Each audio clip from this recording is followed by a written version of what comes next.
Hello everyone, welcome to my video. Episode start करने से पहले एपिसोड 1-2 का थोड़ा सा रिकैप कर लेते हैं। वाला अपने बदले के चक्कर में रुस से उसके सब कुछ छीन लेती है, इंक्लूडिंग उसका हॉस्पिटल, बिजनेस, फैमिली, सब कुछ। जिस बात की वजह से रुस बहुत ज़्यादा गुस्से में था क्योंकि वाला रुस के पापा की मिस्ट्रेस थी। और एपिसोड की स्टार्टिंग में ऐसा था कि रुस के पापा के एक्सीडेंट में डेथ हो गया था और डॉक्टर एन उन्हें बचा नहीं पाती। तो रुस को ऐसा लग रहा था कि जैसे वाला उसके पापा की मिस्ट्रेस थी तो जो एन है वो भी उसकी मिस्ट्रेस ही होगी, लेकिन ऐसा नहीं था। एंड बस अपने बहन की हरकतों की वजह से इतना शर्मिंदा थी कि वो उसके हर बदतमीजी को सह रही थी और वो उसे कुछ भी बोल नहीं रही थी। एपिसोड 2 के एंड तक हमने देखा था रूस से हॉस्पिटल का सीईओ पोजीशन भी छीना जाता है। और आज वाले एपिसोड स्टार्ट करूँ इससे पहले अगर आप लोग मेरे चैनल में नए हो तो चैनल को सब्सक्राइब जरूर कर लेना। एपिसोड की स्टार्टिंग में दिखाया जाता है एक फ्लैशबैक वाला सीन जहाँ पर वाला एक पार्टी पे थी। वहीं पर डॉक्टर प्रैकोप भी आए हुए थे। वाला का पहले से ही टारगेट ऐसा था कि उसे किसी भी कीमत पे डॉक्टर प्रैकोप को फंसाना ही है। तो यहाँ पर वो अकेली थी और डॉक्टर प्रैकोप ऑलरेडी हॉस्पिटल में वाला को तो देख चुके थे, इसीलिए वो ऐसे उससे बात करने के लिए आ जाते क्योंकि पार्टी में कोई और ऐसा बात करने लायक था नहीं। दोनों बात कर रहे थे और बातों बातों में डॉक्टर प्रैकोप ये बोल देते हैं कि मेरी लाइफ तो हमेशा फिक्स थी। भले मैं बहुत सक्सेसफुल हूँ, बहुत इन्फ्लुएंशियल आदमी हूँ, लेकिन मुझे कभी भी अपने चॉइस का करने नहीं मिला। शादी भी मैंने अपनी फैमिली के लिए किया था क्योंकि मुझे बोला गया था कि ये लड़की हमारी फैमिली के लिए सही है, हमारी फैमिली के फाइन बिजनेस के लिए। और मैंने उससे शादी कर ली और मैंने बहुत ट्राई किया उससे प्यार करने के, लेकिन वो भी कभी मुझसे हुआ नहीं क्योंकि उसकी और मेरी सारी सोच अलग थी, ऐसा वो बोल रहे थे। तभी जो वाला ही थी वो डॉक्टर प्रैकोप को बोलते हैं कि आपको तब तो प्यार करने का मौका नहीं मिला, लेकिन अभी तो आप अपनी लाइफ में कर सकते हैं ना, क्योंकि हमेशा सिंगल थोड़ी रह सकते हैं, आपको भी लाइफ में दूसरा मौका मिलना चाहिए, ऐसा वो बोल देती है। ये सुनने के बाद डॉक्टर प्रैकोप थोड़ा अनकम्फर्टेबल फील होते हैं और वो उसे सॉरी बोल के वहाँ से चले जाते हैं। और फिर से प्रेजेंट में दिखाया जाता है वाला फिर से याद करती है लास्ट वाला सीन जहाँ पर डॉक्टर प्रैकोप और वाला में अच्छी पहचान हो चुकी थी। देखो इस हिसाब से ऐसा था कि डॉक्टर प्रैकोप के लिए सब अनप्लान था, लेकिन शायद ये वाला का प्लान नहीं काम था। बहुत ज़्यादा जान पहचान हो चुकी थी और एक बार ऐसा हो जाता है कि दो जो वाला थी वो डॉक्टर प्रैकोप को फंसाने में कामयाब हो जाती है और डॉक्टर प्रैकोप वाला ये करीब आने से अपने आप को रोक नहीं पाते। इस तरह से इन दोनों का रिलेशनशिप स्टार्ट हो गया था। वाला याद करती है उस दिन वाला सीन और इसके बाद एक अभी प्रेजेंट में सीईओ बनने के लिए वाला सेलिब्रेट कर रही थी, लेकिन निथान के साथ। तो हमें पता चलता है निथान डे 1 से वाला के साइड पे था, मतलब वाला को सीईओ बनने के लिए उसने बहुत हेल्प की हुई थी। हम फिर से चलते हैं एक फ्लैशबैक सीन पे। जिस दिन डॉक्टर साहब को हार्ट अटैक आया था उस दिन वाला निथान के साथ ही रोमांस कर रही थी, भयंकर वाला रोमांस था। और इस टाइम पे डॉक्टर साहब ने देख लिया था और वो जब उससे बाहर आती है ना तो रूम से वो देखती है कि डॉक्टर साहब को तो ऐसे ले जा रहे हैं स्ट्रेचर में और उठाने की ट्राई करती है। तभी डॉक्टर साहब बोलते हैं डॉक्टर प्रैकोप की तुम्हारी हिम्मत कैसे मुझे धोखा देने की, और सडनली उसके नींद खुलती है तो साइड पे निथान सोया हुआ था और इनका सिचुएशन इतना अच्छा था नहीं, मतलब रोमांस करते हुए सो रहे थे। हम फिर से फ्लैशबैक सीन देखते हैं जहाँ पर वाला याद कर रही थी डॉक्टर साहब, मतलब डॉक्टर प्रैकोप के फ़ोन से उसे मैसेज आया था तो वो डॉक्टर प्रैकोप के घर पे जाती है तो वहाँ पर तो निथान था और निथान बोलता है कि तुम मुझे एक्सपेक्ट नहीं कर रही थी ना, मुझे पता है। और उसके बाद वाला वहाँ से जाने वाली थी। इस टाइम पे निथान बोलता है कि मुझे पता है तुम डॉक्टर प्रैकोप से उसकी प्रॉपर्टी से ज़्यादा चाहती हो, मुझे पता है, बस तुम डॉक्टर साहब के मिस्ट्रेस बन के तो नहीं रहने वाली, मुझे पता है तुम्हारी इसलिए।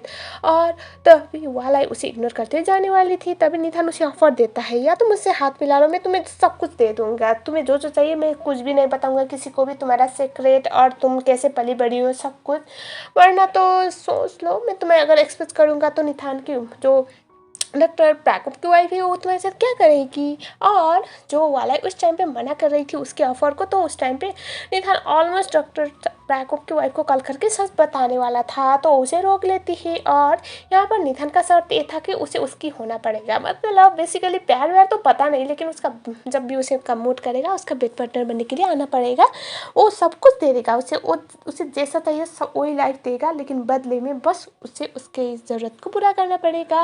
और तब से जो वाला थी वो निथान के साइड पे हो गई थी क्योंकि उसके पास कोई और ऑप्शन था नहीं। ये सारी चीज़ें वो याद कर रही थी और जो वाला थी उसके हरकतों से हमें ऐसा लग रहा था कि वो निथान को इतना ज़्यादा पसंद करती नहीं है, लेकिन उसके पास ऑप्शन नहीं था क्योंकि बदले की चलते वो किसी भी चीज़ को इतना ज़्यादा हल्के में ले नहीं सकती थी, उसे किसी भी कीमत पे रोज की मॉम यानी कि नांगपीर से बदला लेना था।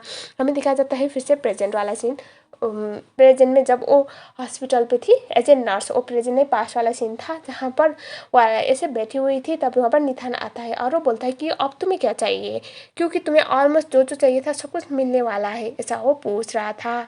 यहाँ पर निथान वालाई को बोलता है कि हमारा प्लान ऑलमोस्ट सक्सेसफुल हो गया, मैंने जितना हो सके उतना रूज के मॉम और डॉक्टर प्रैकोप के बीच में लड़ाइयाँ करवा दी है, अब उन दोनों का डिवोर्स होने वाला है, अब तुम क्या चाहती हो, ऐसा वो बोलता है। तभी वालाई कुछ भी नहीं बोलती। हम देखते हैं वो जो डॉक्टर प्रैकोप थे वो वालाई को बुला लेते हैं। अंदर जाने के बाद वहाँ पर जो निथान था वो भी था। डॉक्टर प्रैकोप बोलते हैं कि मैं चाहता हूँ कल से तुम नर्स बन के नहीं, यहाँ पर ना मैनेज करना सीखो निथान के साथ, ताकि तुम फ्यूचर में सीईओ बनने में सक्सेसफुल हो। ये सुनने के बाद वालाई तो अब चाहती ही थी, लेकिन प्रेटेंड करती कि आप मुझे सीईओ क्यों बनाना चाहते हैं। इस सुनने के बाद जो डॉक्टर प्रैकोप थी वो ये बोलते कि मेरी वाइफ को ऐसा लगता है कि अगर वो मुझे डिवोर्स करेगी तो उसे हॉस्पिटल मिल जाएगा, लेकिन नहीं, मैं ये प्रूव करना चाहता हूँ कि उससे भी कामयाब और उससे भी काबिल लड़की है जो इस हॉस्पिटल को मैनेज कर सकती है। अभी मेरे बेटे ने भी एग्जीक्यूटिव की पोजीशन से हाथ छोड़ दिया, क्योंकि वो मैं मुझसे बहुत गुस्से में था, इसीलिए तो अब हॉस्पिटल को मैनेज करने के लिए बस तुम ही हो मेरे साथ, ऐसा हो बोल के वो जो वाला थी उसे बहुत ज़्यादा शेयर्स भी देने वाले थे। ये सब सुनने के बाद वो बहुत खुश थी और वो ऐसा प्रेटेंड करती कि वो डॉक्टर प्रैकोप को बहुत चाहती है, लेकिन ऐसा तो था नहीं। और इसके बाद जो मिस्टर प्रैकोप थे वो अपने शेयर होल्डर सबसे वाला को इंट्रोड्यूस करवाते हैं, सबसे ऐसे जान पहचान बढ़ाते हैं, ताकि बाद में जब वोट करते टाइम सब लोग वालाई को सपोर्ट करते रहे। और वालाई भी इतनी चंड थी कि वो अगर कोई उससे इम्प्रेस ना होता ना तो वो उनके साथ सोने के लिए भी रेडी हो जाती। मतलब वालाई डॉक्टर प्रैकोप और उसकी फैमिली से सब कुछ छीनने के लिए ना जान देने के लिए भी तैयार थी, इतना नफरत करती थी उस फैमिली को। सब वालाई अभी प्रेजेंट में याद कर रही थी। निथान आता है फिर से, अभी वो प्रेजेंट वाला सीन, और वो बोलता है कि तुम्हें तो सब कुछ मिल गया जो तुम चाहती हो, अब तुम्हें क्या चाहिए सीईओ बोलता है। वालाई को नोटिस करेंगे हम लोग तो ऐसा है कि निथान जब भी उसके पास होता है वो काफ़ी ज़्यादा अनकम्फर्टेबल ही रहती है। हमें दिखाया जाता है उसके बाद एक सीन जहाँ पर जो रोज की मॉम है वो बहुत ज़्यादा गुस्से में थी नितान से, क्योंकि वो था उन लोगों के साइड पे, फिर भी सब कुछ वाला कैसे छीन ले गई। इसी बात की वजह से वो बहुत सुना रही थी उससे।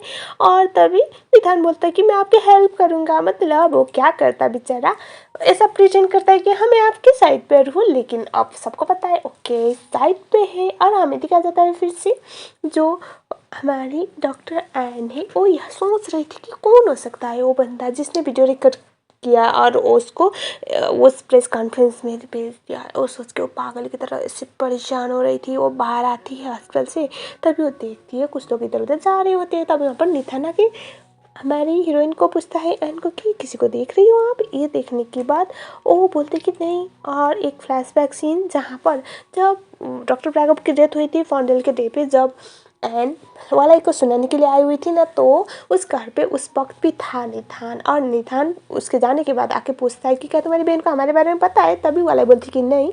तो निथान बोलता है कि अगर उसे पता चलेगा तो हमारे लिए बहुत प्रॉब्लम हो जाने वाली है, तो तुम संभाल लेना, ऐसा वो बोलता है।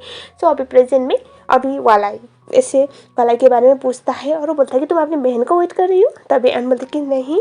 और निथान बोलता है कि अभी इम्पोर्टेंट मीटिंग चल रहा है तो मैं चला जाता हूँ, बाद में बात करूँगा बोल के चला जाता है।